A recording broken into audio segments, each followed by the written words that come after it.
But Vinayak Chatterjee is ready and he knows that Delhi mein kya ho raha hai. Everything that happens in Delhi, if you want to know, call Vinayak Chatterjee. That's a great reputation to have, right? Only in the area of infrastructure, nothing else. That's also very big, bhai. 13 lakh crore is the total capex. It's a huge number. No, 11 lakh. Sad to say. 11.8, no? 11.3. 11.2. 11.2. Far away from your 13 lakhs. No, I'm thinking of disappointingly. I'm thinking of 3 years ahead, like stock market guys. Used to thinking 2 years forward now. Okay, let's look at the first headline, and we've got these headlines for you or some trends for you, which we'll address individually. First, government spending has slowed down. This year, it is projected to be about 1 lakh crore less than what the initial number of FY25 was. Can that make a comeback? And if it has to make a comeback, when do we see that making a comeback? You're asking me that question, huh? That's right, that's right. Okay, so, you're right that the capex budget for the year that is going to end on 31st March was 11.1 lakh crores, and the indications are that you're perfectly right. It's going to be 1 lakh crore less. It's going to be 10.2 as announced in the budget. Now, we'll come back to this. I have a separate point on this unutilized amount, which to my mind is a serious point, but I'll come back to that later. What I want to tell you and your viewers is that the allocation in the budget that has just been announced for FY26 is 11.2 lakhs vis-a-vis last year's allocation of 11.1. So you can broadly say that the allocation is flat.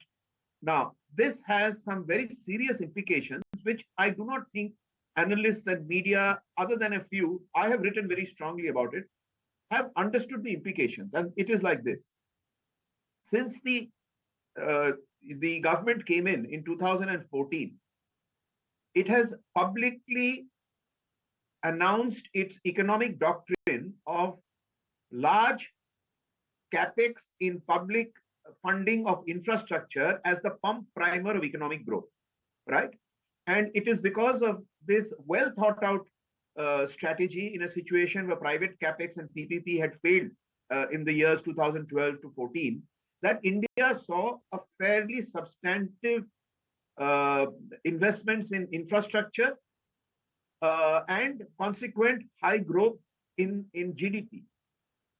So the point is that it was a well-established doctrine of infrastructure outlays pump priming economic growth. And from this budget onwards, there has been a significant shift in this economic doctrine to what we are saying now is consumption-led growth.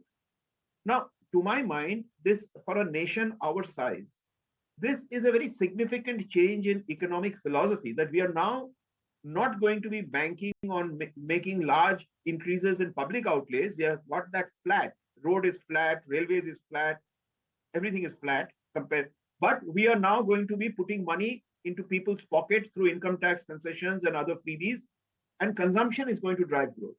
Now, this is a very serious change in economic doctrine. And I'm going to make one point before I leave you with further questions, because I've got more points to make, is that few years ago, a very, very important functionary in the finance ministry, since he told me it was confidential, I will not name the person, a very important bureaucrat today, said that the government has confidential information that 1 rupee spent on infrastructure results in 3 rupees of GDP.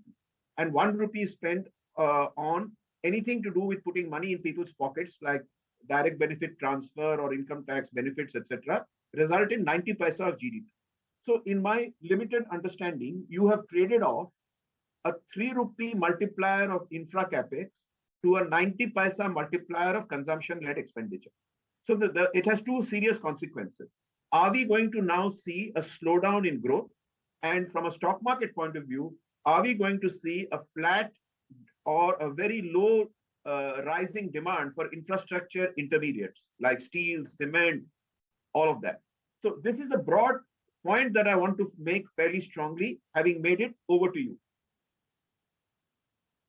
Fair point. There seems to be a big departure in the way how government feels that the economy is to be stimulated post-COVID. The GDP as capital expenditure as percentage of GDP, which was less than 2%, it went to as high as 3.3%, seems to be static there. But a 10% growth if achieved, would you say that's reasonable? I mean, 10% capex growth from last year if achieved, that is what the budget number is saying. I'm assuming that this year 10.5 would be done and next year 11.2, 11.3 would be done. So, Nikunj, you will have to compare apples to apples. You cannot compare spent with allocation. You have to compare allocation to allocation. So, for all you know, this year we may not also end up spending 11.2, we may end up spending 10.2. So, the signaling that the government gives is on the basis of allocation. What gets spent or does not get spent is reality on the ground. So, apples to apples, it's flat. I hope that this year there is no unspent amount.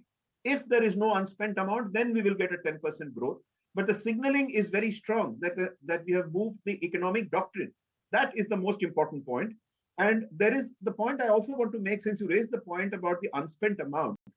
Now, here is a nation that is crying out for capex investments across states, urban centers, villages, road, rail, power. This is a nation crying out to create jobs. This is a nation crying out to pursue growth.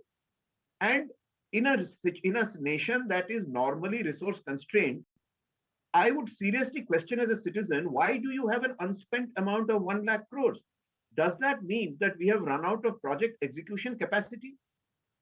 Obviously, the answer there is, a muted yes.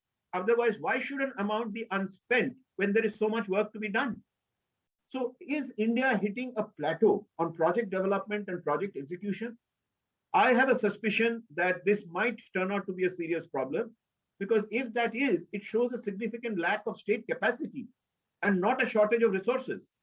And serious economic thinking now has to go to saying, create a new pipeline of projects, re-energize the public institutions, create many more NHAIs, high-speed rail corporations, urban infra challenge funds, whatever, to first create a pipeline of new generation projects and see that public systems have the necessary capacity to implement and not end the year by saying we have 1 lakh crore unspent. That is sad. Over to you. Next headline, Vinayak. Power demand has slipped. Power consumption trends are not encouraging, and PPAs, signing of PPAs is getting delayed. Same time last year, the headline which we used that India में बिजली की shortage हो रही है. Now we are suddenly looking at the other side, which is that power demand is now contracting. What is going on and why it is happening? Quite honestly, I don't have a straight answer to that question. I mean, obviously, you will say that there is a slowdown in economic growth, since instead of 7% growth, we are doing 5.4%, 5.8%. There is a slowdown in exports. There is a slowdown in urban and rural consumption, which means that people may be actually consuming less electricity. I honestly don't have a direct answer to why this is happening. But the most serious point, I think, which is worth mentioning, is that I just read some headlines last week that 40 gigawatts of renewable projects that have been commissioned under the auspices of SECI, Solar Energy Corporation, and a few other PSUs, are waiting to find buyers in states. Now, to my mind, this is serious, because here you've got SECI, who was created to be a market assurance mechanism for private investments, to say, guys, don't worry about failed PPP power purchase agreements in the past that happened to the coal thermal sector, and you had lakhs and crores worth of NPAs. Here we are creating SECI. SECI will give you the assurance of picking up your power in renewable and seeing timely payments. On that assurance, people have set up power plants. And now suddenly you find that states are unwilling to sign PPAs for the power that SECI has signed up. Where does that leave the private sector? Once again, is it deja vu that you're left high and dry, saying on the basis of assurances you have made investments of fairly substantive amounts in renewable power, and now you're faced with a situation where SECI is struggling to find buyers, and there's a cloud of uncertainty over, once these projects are coming into production, will they actually be converted into turnover and cash, with states picking up the power purchase agreements. So I leave that point with you to say this itself requires serious debate before we see the beginnings of another set of NPS. Third, there could be a glut in the solar sector. Competition is intensifying. Tariffs could come that could have impact on exports. So the solar dream in India, which was supposed to be centered around renewable and energy transition, could take a backseat. Is there merit in this thought? Partly yes, but I would be more concerned about states and SECI and the government removing the uncertainty about renewable power purchase PPAs, because it is on that assurance that billions of dollars have been put in. Issues on customs duties, tariffs, etc., will find their own way because our domestic demand is so large that installed capacity in the country should be happy with the kind of growth that is happening. I wouldn't be so worried about tariffs and customs just now. I would be worried about the honoring of SECI instituted PPAs as large amounts of renewables come into production. That would be my headliner. On that headline note, Vinayak, always good having you on the show. Thanks for your time. Thank you. Okay, let's just read